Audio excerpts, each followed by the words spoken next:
Bhurvubhuvasvaha Tatsaviturvarenyam Bhargo Devasya Dhimahi Dhiyo Yo Na Prachodayam Om Bhurvubhuvasvaha Tatsaviturvarenyam Bhargo Devasya Dhimahi Dhiyo Yo Na Prachodayam Om Bhurvubhuvasvaha Tatsaviturvarenyam Bhargo Devasya Dhimahi Dhiyo Yo Na Prachodayam. Supreme Namaste. This is the 8th lecture in the 2023 series for this year. It's conducted by the Vedas Niketan, which is a standing committee of the Arya Samaj South Africa. So welcome. Your presence is indicative of the thirst to continue learning the gems from the Vedas. Today's lecture will be presented by Pandita Shobhana Singh, an accomplished educator having a master's in education under her belt. The accolades are the National Teaching Awards received in 2 consecutive years. She was an executive committee member of the Oral History Association for 5 years. Panditji is a secretary of the Reistop Arya Samaj in Pietermaritzburg and the secretary of the Vedas Niketan committee. She is a wide reader and does research too. Her accomplishment is that she has written articles for international and the Ved Jyoti journals. Her title, Pandit, indicates that she is an ordained priest and a member of the Vedic Purohit Mandal. Her benevolent nature sees her involved in the upliftment programs to serve the community. It is my pleasure to present Pandit Shobhana Singh, who will enlighten you on the duties of the householder under the headings Hospitality, Family and Friends. Kindly keep your devices on mute while she speaks and make notes and points that you would like to clarify later. Panditji. Pandit Shobhana. Thank you. Thank you, Pandita Reshma ji. My Prem Namaste to one and all present here this evening. I would like to firstly thank the Vedas Niketan and the Back to the Vedas organizers for affording me the opportunity to present this lecture. My topic for today is on what are the duties of the householders with respect to hospitality, family, and friends. I would just like to share my screen.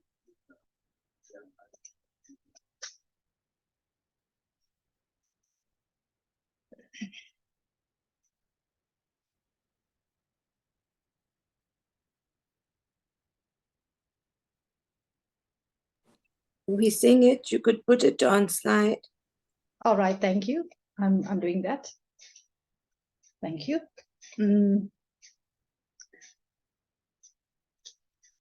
The first slide that I would like to present is my topic with regards to what are the duties of the householders with respect to hospitality, family, and friends. According to the Vedas, the first step of being a householder is to have completed the first stage of your life. That is the brahmachari stage. And then you choose a suitable partner and marry that person. This stage of life is known as the Grihast Ashram. And this is from the age of 25 years onwards. The Vedic seers contrive several instruments to ensure the best results. The Vivah Sanskar are special pledges that ensure a cultured life. This cultured life helps us to follow a dharmic way of life. People marry in order to procreate and expand their families. Without marriage, there is no family in Sanskrit. The wedding or vivah, as we say, is a special bond bringing together two individuals. They enter into a relationship so as to become householders. All the mantras are in keeping with the duties of a householder in the vivah ceremony. The first mantra that I have chosen is the one to welcome the groom's party. And it goes as Om Apo Histamayo. It's on the screen. The significance of this mantra is a prayer for peace, health, bliss, and auspicious union of two parties. Why is this? There are two families that are now uniting, and there is an extension of the families and not just two persons who are married. The second one is Samani Yoktra Sahavo Yujam. I tie you around the same yoke. The husband and the wife are like two horses fastened together to the same yoke. They should be working in perfect harmony and have this between them so that they march together step by step, tied by the invisible rope. And there is nothing stronger than the rope of conjugal love. The couple should drink and eat together, united as the spokes of a wheel, moving harmoniously. Be like co-workers and one-minded. The third one that I've chosen is Ivastam Ma Vijosam, the third one on the screen. This mantra shows that there should be harmony in the family. A householder's duty is not restricted to his family, but to society, neighbors, friends, relatives, and this is known as dharma. Dharma is universally accepted belief of all Hindus. Our dharma teaches us commitment, dedication, and sacrifice. We as human beings are able to think and make the right decisions.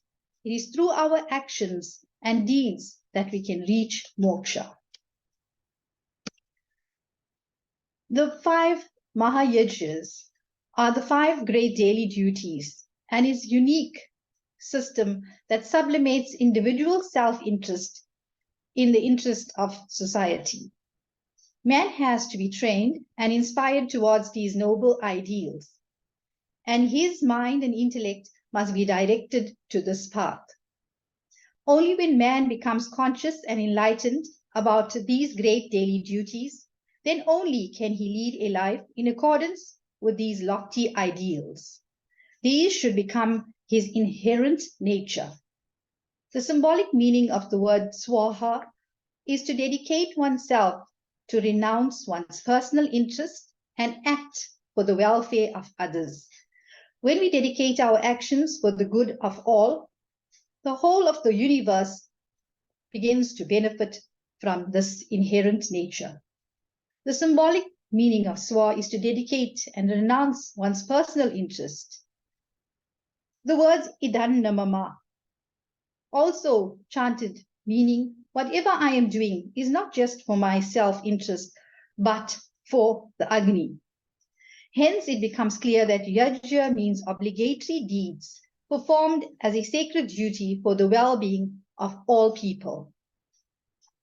One who fills his own stomach is to eat the food of sin.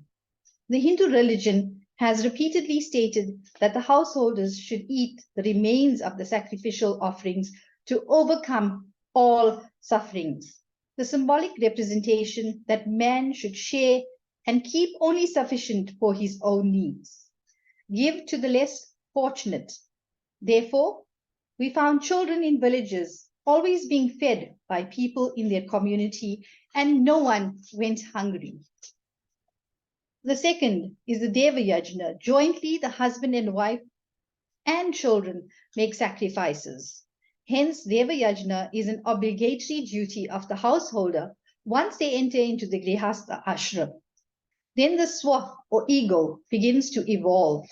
Here, the individual loses his individuality and becomes eager to be absorbed in another person. In this way, the family is established. I quote, "Be one to whom the teacher is a god. Be one to whom the guest is a god." So, unquote. So advises the Taittiriya Upanishad of the Yajur Veda, affirming the remarkable Hindu reverence for a guest. The Sanskrit word for guest is atithi, which means without time, one who has no fixed day for coming. Hospitality permeates Indian culture, both on a personal level and an institutional level. Hosting guests is one of the 5 central religious duties or sacrifices. The Vedic religion is the most flawless religion, which emphasizes on equal distribution of wealth and gifts of nature among all men of the earth. The Vedas preach such distribution of wealth as neither forceful nor artificial, but it is natural and spontaneously based on Vedic ideals of equality and fraternity, simplicity and sympathy, service and sacrifice, contentment and renunciation. Om Isha Vasyamidam Sarvam Yatkinsha Jagatyam Jagattena Taktena Bhunjita Ma Krid Kashya Svidhanam. It's from the Yajur Ved 40.1. The Vedas ordain man to amass wealth with 100 hands and distribute the same with 1,000 hands. Pitri Yajna helps keep all people together. The householder's duties or responsibility is to commit to sustaining the family. The householder represents a kingpin, the hub of a social wheel, with its innumerable spokes keeping it in constant motion. Hence, Pitri Yajna also represents the duty of respect and care for the aged members of society. Parents are the custodians of family values of loving, sharing, and caring. Pitri Yajna is a commitment to uphold these values. This also applies to servants who should be treated with love and respect. Atithi Yajna is a further extension of the swap towards the entire mankind. Atithi also refers to unknown visitors. A visitor may be a renowned scholar, an aesthetic, or a holy man, a student, or even an unknown traveler. He may be a beggar, someone with physical disabilities, and totally dependent on charity. In a healthy society, there ought not to be anyone who is destitute. There should not be poverty-stricken people and beggars. Today in society, however, we see a high number of beggars on the streets, and we need to sift out who is really needy and not give to addicts and those that are lazy. Bhut Yajna gradually steps away from the swap of the humans only and incorporates the animals and birds. It develops us in terms of the oneness with creatures and nature. Hindu scriptures stress the essence of life or soul inherent in every man is also inherent in every animal. Just as a man experiences happiness and suffering, hunger pangs or thirst, the mute animals also experience the same pain. Man is encouraged to discharge his hospitality to all animals and creatures also. Serving guests in a Hindu home lays a great deal of stress on respect. Hindus go out of their way to ensure that their guests are made to feel welcomed and well taken care of. It is proper protocol to drop whatever one is doing, no matter how important it is, and to entertain one's visitors. One good thing among the Indians is that we should feel free to drop by whenever we want to.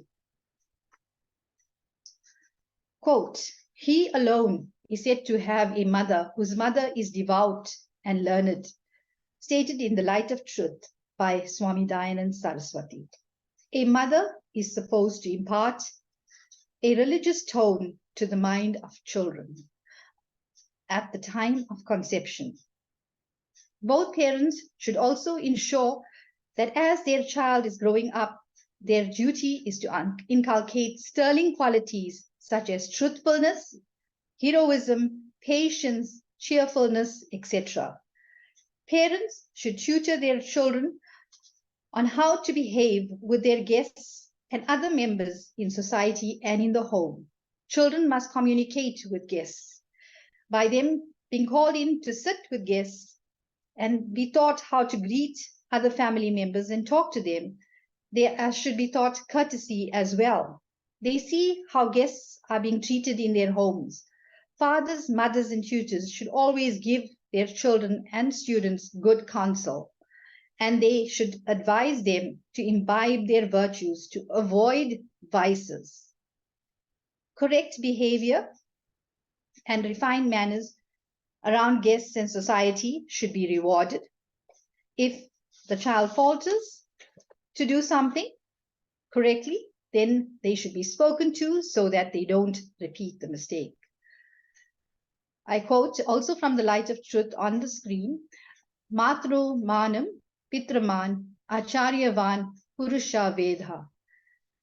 Unquote. This is another quote by Swami Dayanand from the Light of Truth. Verily is that a man alone can become a great scholar who has the advantage of three good teachers, that being the mother, the father, and the preceptor. A mother is supposed to impart a religious tone to the mind of her children and from the time of conception. Both parents should ensure that as their child is growing up, their duty is to inculcate sterling qualities such as truthfulness, heroism, patience, and cheerfulness.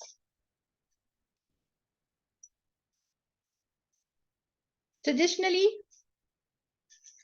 a woman's role was to stay at home and to cook and clean. Some might debate that the Indian householder, it's the woman who takes care of the cooking and the household chores. Having unexpected guests over and feeding them might add to the burden. However, traditionally, in a lot of communities, roles between men and women are sharply defined.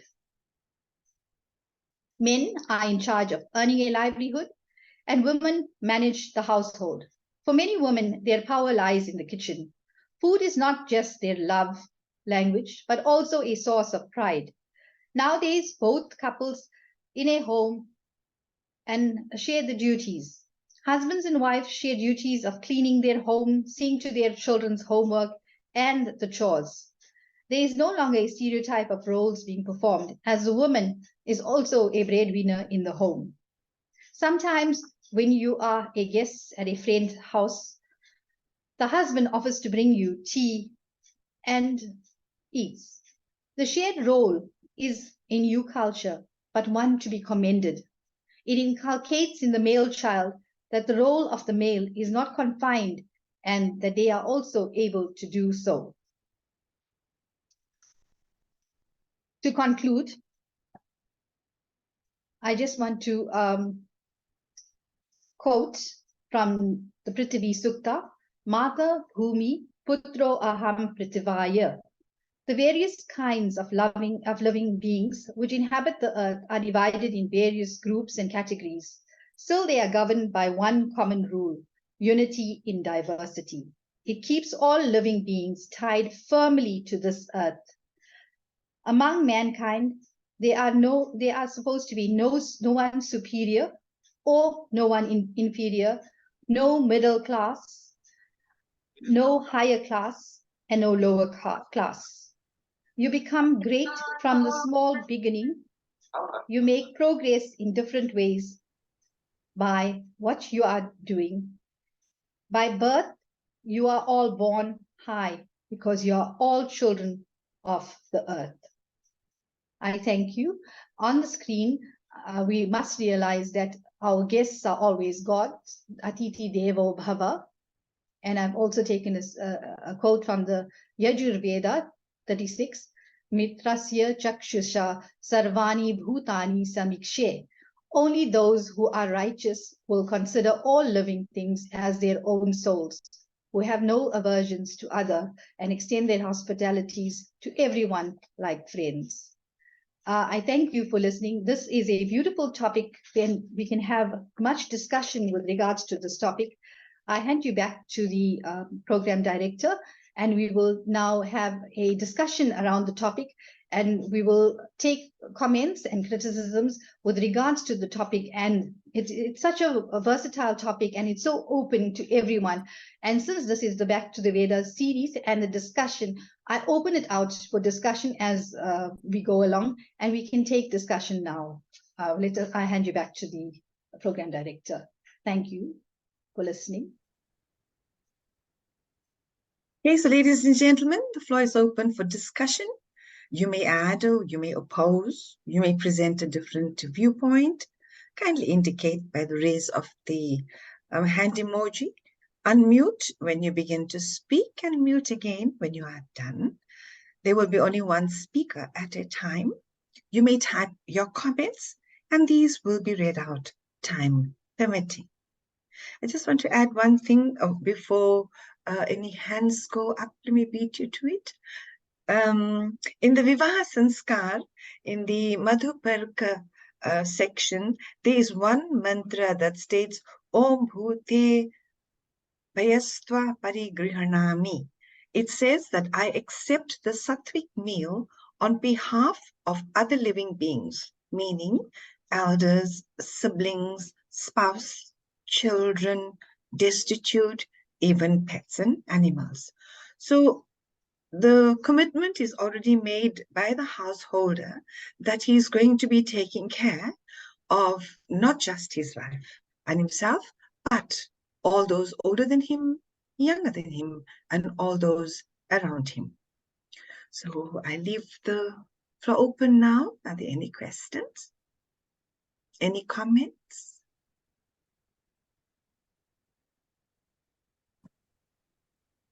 I just want to share one beautiful story from one of from the Rig Veda. And it goes as follows, because we have a close relationship with the animals. And this is the Rig Veda 1/164:46, which goes as follows. O human beings, those birds having beautiful wings, having similar relationship, friendly like two birds, take shelter on one tree. One of the two eats the ripe fruit, enjoying its taste, and the other not eating. It looks around. There is mention of a mutual relationship between the creation and the creator. Here is a metaphor in a metaphorical language. It has been explained that the soul and God take shelter in the universe. Like a body in a common causation form, one separated by the eternal Brahma in the form of the individual soul undergoes experiences of happiness and suffering depending on its sins and virtuous deeds. And God, who is Brahma himself, becomes indifferent spectator of his happiness and sufferings. He is witness. God keeps watching them like a judge. All beings undergo the experiences of their sinful and virtuous deeds. Now, human beings are like that. We are so close to animals, and if you look at this, a lot of us, I mean, an animal like a bird knows how to build its home, but man has to learn this. And so are his ways in terms of what he inculcates in himself. And if he wants to become a good person, he has to imbibe all those good qualities in himself. And I think that is what this is about as well. And we also are souls. We carry with us all our good deeds and all our negative qualities and actions. And we need to weigh them out. And as dharma, artha, kama, and moksha, these are the stages which will actually lead us to eternal bliss. And what we do is accumulate good karma and good karmic actions throughout our lives that will lead us to moksha.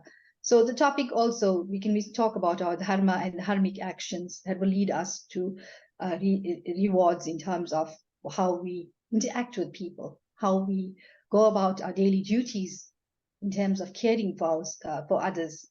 Also, the upbringing of children are very important. It is important to inculcate in children good values and morals so that they grow up to become good citizens and become future leaders and take up their positions in society.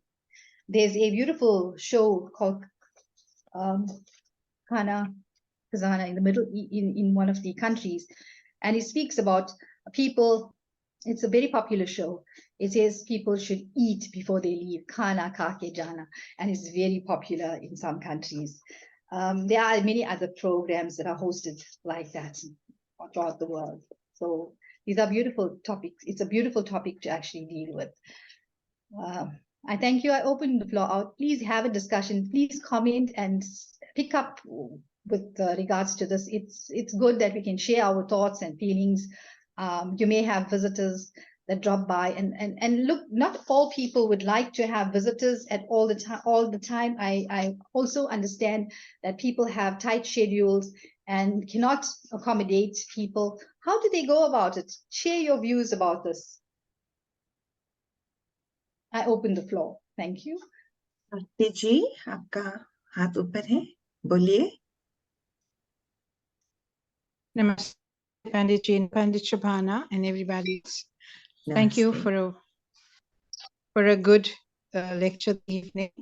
At the outset, you did mention that Om Apohishta was about bringing the two families together. I agree with that, but this is a general comment. If you go to a wedding, you'll notice that the people from the bride's family sit on one side and the people from the bride's family sit on the other side. Nobody mingles and sits. They have their chosen sides. So I'm just thinking, you know, as priests, I think we need to make aware of the wedding and to say to them, mingle and sit together, and that's what will help bring the family together. Thank you. Very good idea. Yes. Yeah, thank you for raising that point. You know, in the old days, it wasn't like that. But I think as we're getting modern, we're forgetting a lot of things and we're changing a lot of things. We haven't forgotten to communicate, but it's good to communicate with people and share, you know, your ideas and whatever. But now that you have a sit-down wedding, everything is so prim and proper and nobody wants to move about, meet the other person. So that's where we are lacking in today's functions. But let them go to the buffet table and then they're conversing with everybody and meeting everybody else. So it's a very good suggestion. You know, we should actually work around that as well and make it more a place where people communicate with each other and get to know each other better. I think we can do this when we do our pre-counseling, then to ask them that when they're arranging the seating, not to separate the bride side onto one table and the grooms onto the other, but ask them to be able to mingle even during the process of the wedding. Good idea. Thank you. And there's a comment from Panit Savita ji. She says, well done and well researched, Shobhaji. Good. Is there a hand up? Yes. Karunadi, your hand is up. Thank you very much, Chair. You know, I want to pick up the point that Artiji made. If we actually not mingling within the community as families that come together to bless a marriage, then the question really is, we have interracial marriages taking place also in South Africa right now. And a lot of what is said in the Vedas, you know, talks about all the humans being equal and, you know, but we come from an apartheid past. We've lived separate lives. How is integration going to be possible with all other race groups and other faith groups in the country? Given, you know, what the duties of householders are, because they, as Shobha said, they're the kingpin. So if a household lives in a community, obviously it's the householder's job to actually build the community. And are we doing that also? I think, you know, that's one big thing we need to have a discussion around. The second thing is that the reality is that a lot of marriages break down. It's a modern phenomenon. It's happening, and it happens all the time. And I think in South Africa, we have the distinction of having a number of single-headed households, female-headed households. And if we look at the majority population in the country, a number of the kids are being brought up either by their siblings or by their grandmothers, because their parents are working. Fathers are either, not even accounted for. And I think these two issues are critical issues for us to think about in terms of how we share whatever is in the Vedas with the rest of this country and perhaps even other African countries.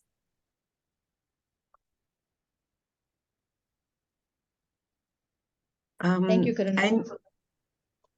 I know that during the last unrest, the people stood side by side to protect their homes. They didn't look at which race they belonged to. So the coming together is happening. It's just that we have to make a more concerted effort, and that will come through. I think we've got a question from Pandit Basto. He wants to know, what are we doing to take care of the animals during Diwali?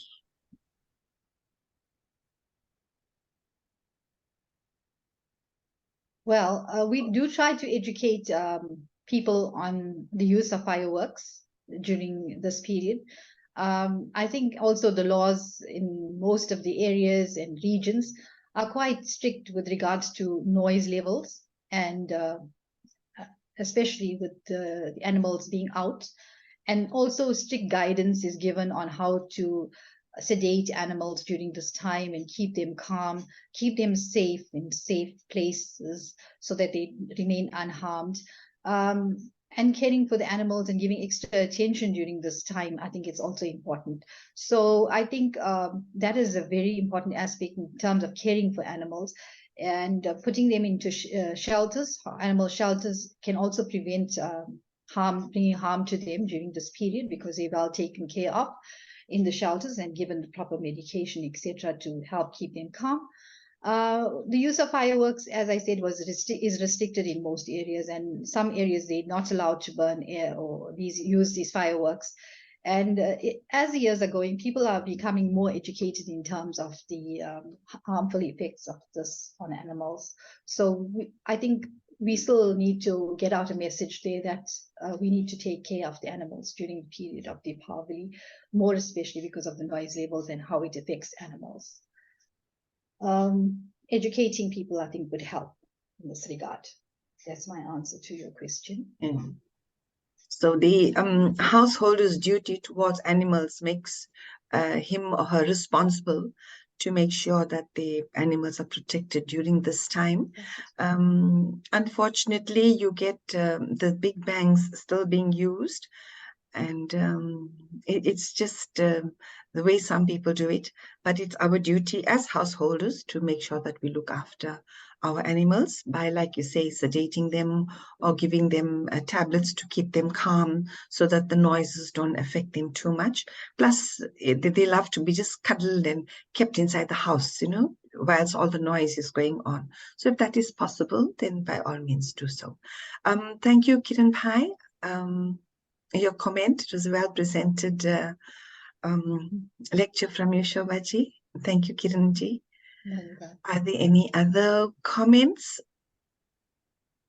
Any other questions?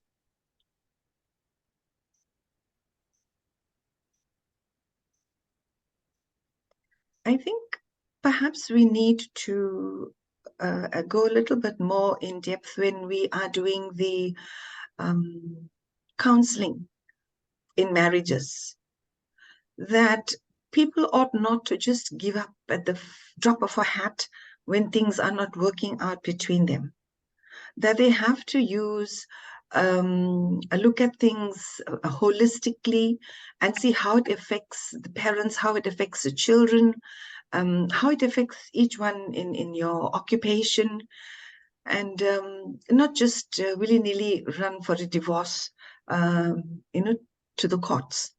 But I think I think Kiran Bhai will have to work on something that perhaps something on how to prevent divorces in the weddings, because I know when we do our weddings, we tell them straight in the Hindi wedding, there's no such thing as divorce. But since they have a court marriage after that, or they have a registration, they just go ahead with a divorce and the registration is annulled. So, Kiran Bhai, do you agree? Namaste, Pandita. Firstly, well done to Shobha. I feel very proud that you've presented a very well-balanced talk.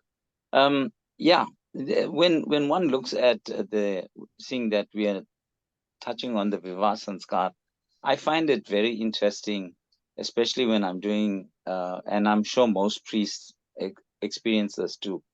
When you are doing the rehearsal part of the premarital counseling and you're touching on various topics, I find that I concentrate a lot on the lava ceremony. And the reason for that is because there's a lot of physical interaction between the two families. And I know in some cases, both families would love the little children to come up and do all these little mixing of the corn and whatever. But when we start explaining the significance of bringing the two families together and the importance of relationship building, and also the other aspect, I think that we are looking at now in the modern generation is especially when a new bride enters into the home. See, the first mantra is that we say that or the first offering we say that may the bride's entry into the home be a welcoming one, and may she be made to feel welcome and comfortable. And as you know that historically, and also we have a lot of challenges with, especially from the Indian diaspora, with the dowry system, and we have the caste system.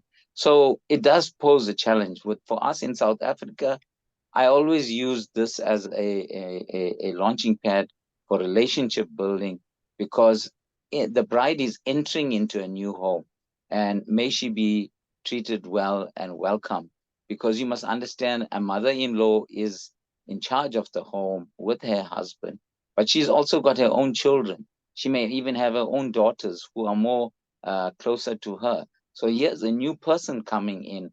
So welcome them and accept them. So in the lava ceremony, it's all about unification, bringing two families together, and also accepting the bride and allowing the bride to be made part of the family. That's my comment. Thank you. Thank Yes, you, that Kiran is Bhai. true.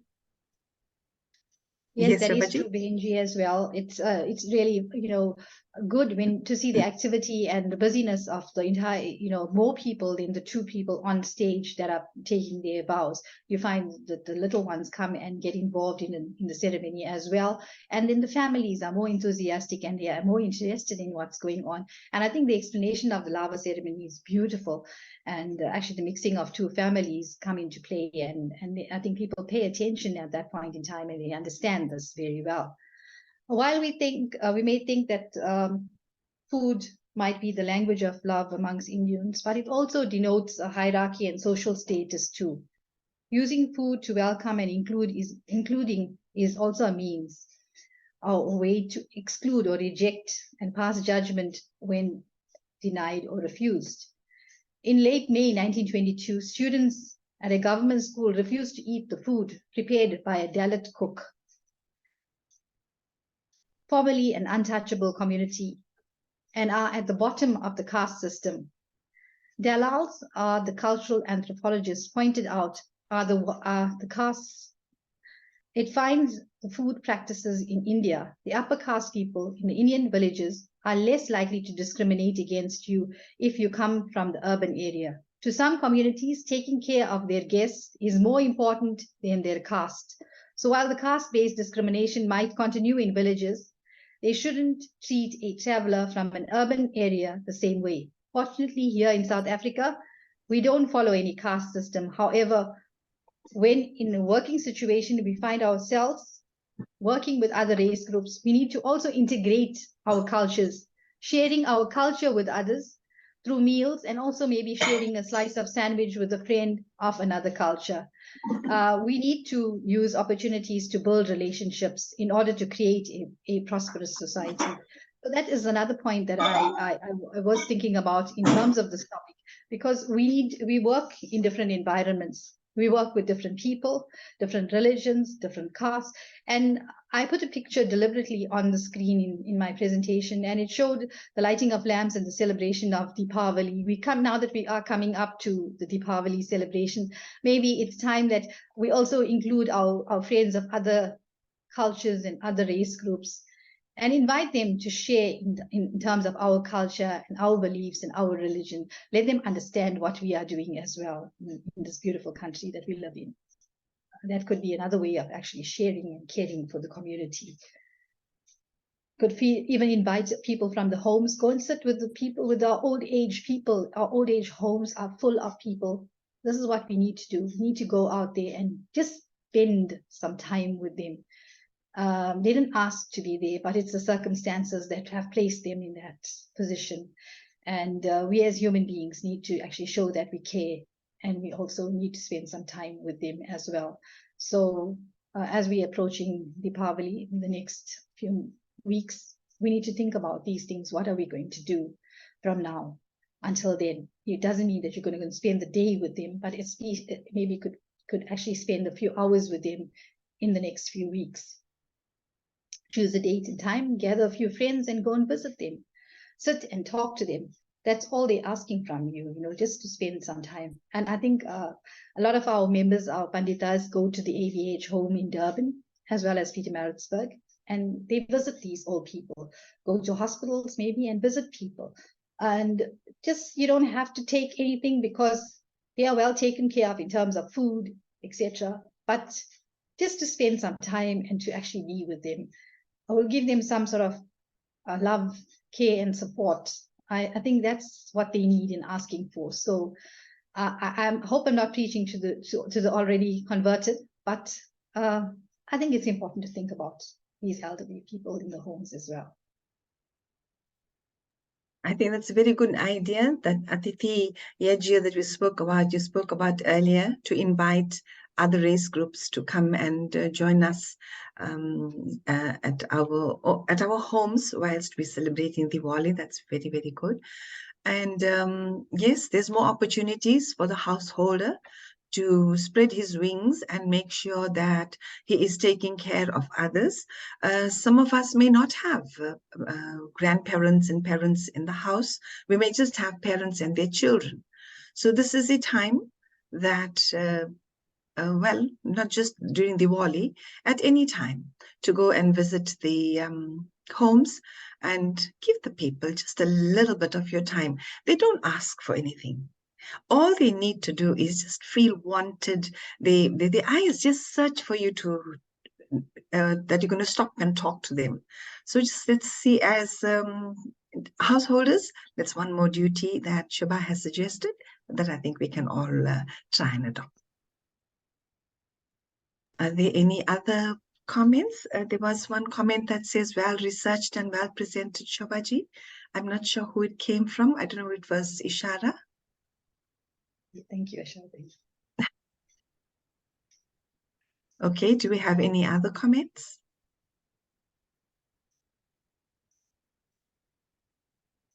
Okay, the householder doesn't only mean the husband. The householder, as Ben said earlier, it is both, not both, it is the husband, the wife, and the children. The children also can go out and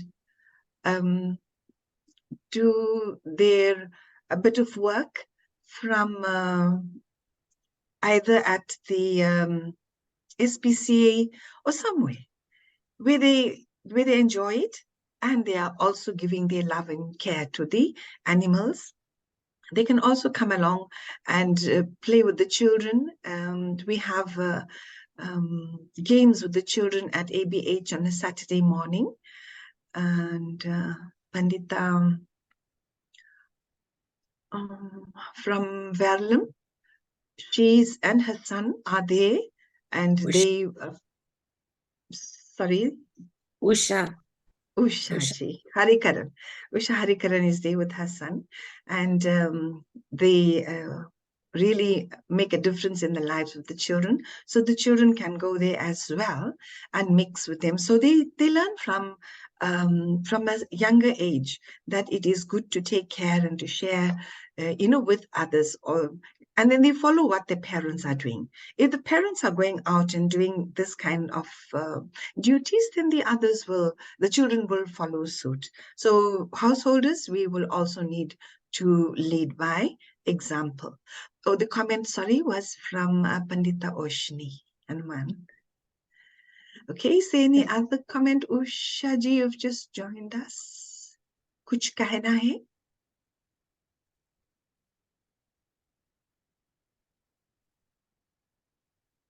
Ji Kiran Bhai?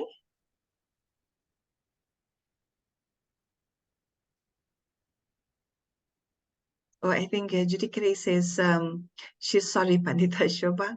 She was committed with some work and she logged on late. So she missed the, I think, the main presentation.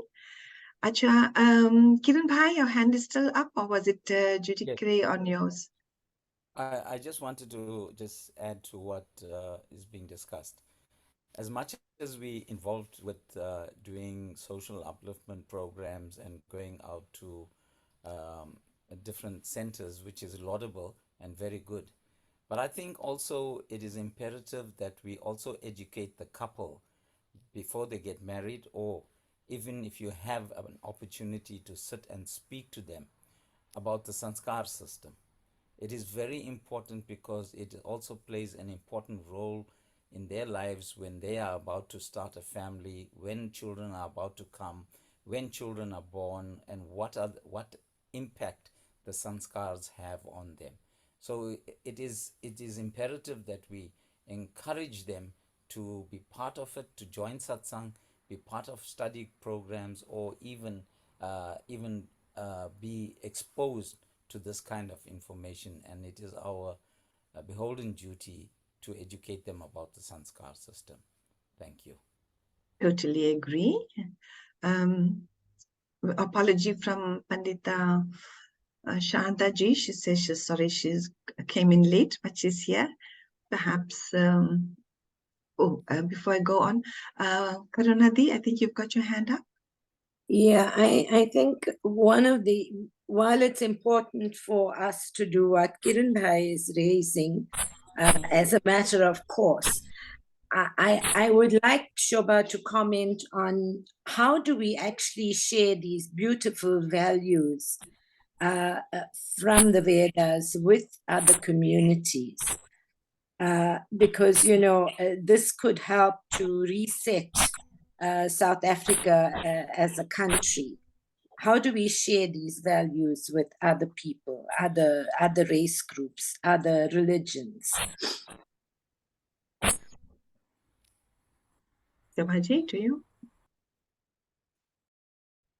We all belong to we all belong. We are, well, almost everyone on this chat are Hindus. We know that whatever we're doing, we have reason to do whatever we are doing, and whatever it is that we do, there's always a common overlap with other religion and other race groups. The simple use of water. We use water when we are praying to touch the various organs, to purify the various organs. In Black culture, they also use. In other cultures, it's also used. There's a lot of commonality with what we do and with other race groups. So I think we need to find that commonality, and we need to actually share those common things that we are using and what we are doing. And even in terms of inviting them over, like as I suggested, and in the workspace, how we conduct ourselves. our caring nature. And when they see this, they also be able to do this. And food is a way of actually bringing people together. You find that in any office, there's always some activity. And if you just prepare your own meal in your own culture, you find that food is the most common thing, and it overlaps with every other race group. Just by sharing a meal, you have a great discussion about it. You share what you're doing. You can share simple things like recipes, maybe even how you prepare this meal, the method of it, various things. Your values are of sharing, of caring, of taking care of our environment, of the value of the environment, of the value of Mother Earth and how to sustain it, the sustainability programs in schools, in society, in our communities. These all help to save our environment and to sustain our environment. So these are common things that we can do to actually share our values with other race groups, because we know that the community actually can get involved in a cleanup program. This is to save the environment. So they're learning how to care for the environment. We can start our little food gardens in our communities. Lots of people are unemployed, and maybe get them together in a certain area and try and work that area so that they produce something so that they could actually eat off the land. And, there's so many other ways that we can actually share our values. These are simple things. I know that some people go to a knitting class and they share their skills, but in sharing their skills, they're also sharing their values, because you find that they take things and go into into that class with them. They share their things, whatever their resources are, so that the community benefits at large, and they learn also from this. So the value of care, share, and things are all open to everyone. All race groups are invited to do this. So this is how we can actually expand and open our arms out to other race groups, welcome them, and you find that our values are being shared. Inviting someone to just to a speech or just to a function also helps them to listen and learn. I was working at national level, and I actually was called up to stage. And the simple thing is that when we step onto stage, we touch the stage, and we touch our hearts, because it's something that we do with respect, because we've been called up to actually receive an award or something. And my friends asked me to explain this, and I explained to them that this is a value that we actually acknowledge, and we actually thank God for having the opportunity to step on this Mother Earth so that we can receive this. And they were all like in awe, we never thought about these things. And we actually we actually acknowledge these things, and we know that it's part of our environment, and it's part of our lives. It has become part of our lives. So these are simple values that you share with other people. As you do, so they will follow. Thank you.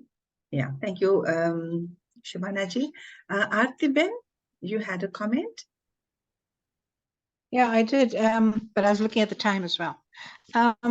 Just one comment, I agree with Shobhanaji when she says we need to share. I've picked up something recently. My little grandson had his Rakhi on and he went to school. And all the other kids wanted to know what that was about. And he explained. He actually did it for show and tell. So the whole class learned about it. But with us, amongst our groups here, I know the Arya Samaj is now getting very much involved with interfaith organizations. And I've learned a lot from all the other groups, other cultures and other faiths that I'm interacting with. So I think all of us need to be more involved in interfaith organizations, whether it's we're discussing climate justice, or whether we're discussing gender-based violence, or whether we're discussing the school system or whatever. But our values are carried in there. Our teachings from the Vedas are carried in there. And that is how we'll spread the word. Because right now I know the statement that the gender-based violence campaign is working on is carrying a lot of our teachings from the Vedas. So, that's the only way we can do that. And we need to go out there and we need to reach out to other people. And it's amazing how many people I've come in contact with who, like tomorrow is the book launch of the Climate Justice Charter Movement. And just by reading the biodatas of the panelists, it's amazing. And I'm looking forward to meeting with them tomorrow, because I know that we can also grow our functions in the Arya Samaj as well. Thank you. Thank you, Ananthiben. I know there was a principal from a school who phoned once to the office and asked us, what is our policy on children wearing earrings at school? So we need to take things from our scripture and to explain why it's necessary or why it's not necessary. So that teaching and learning experience is there. We just have to take advantage of it and make sure that we march ahead and spread our Vedas as much as we can. I think we've got about 4 minutes left. So thank you to all the participants for attending, for listening, for contributing. And our next Back to the Vedas lecture is scheduled for the 18th of October. To diarize. And looking forward to seeing you again. So namaste. And shall we conclude with the Shanti part?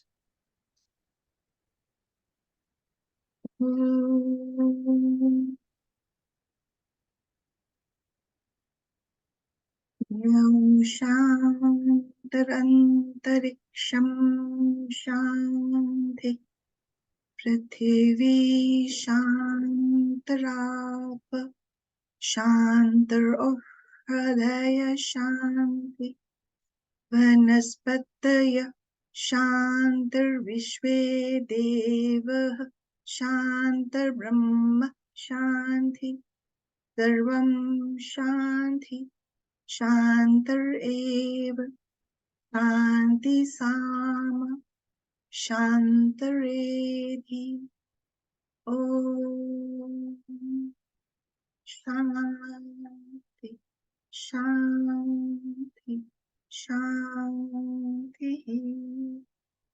May the rest of your evening be pleasant. Namaste.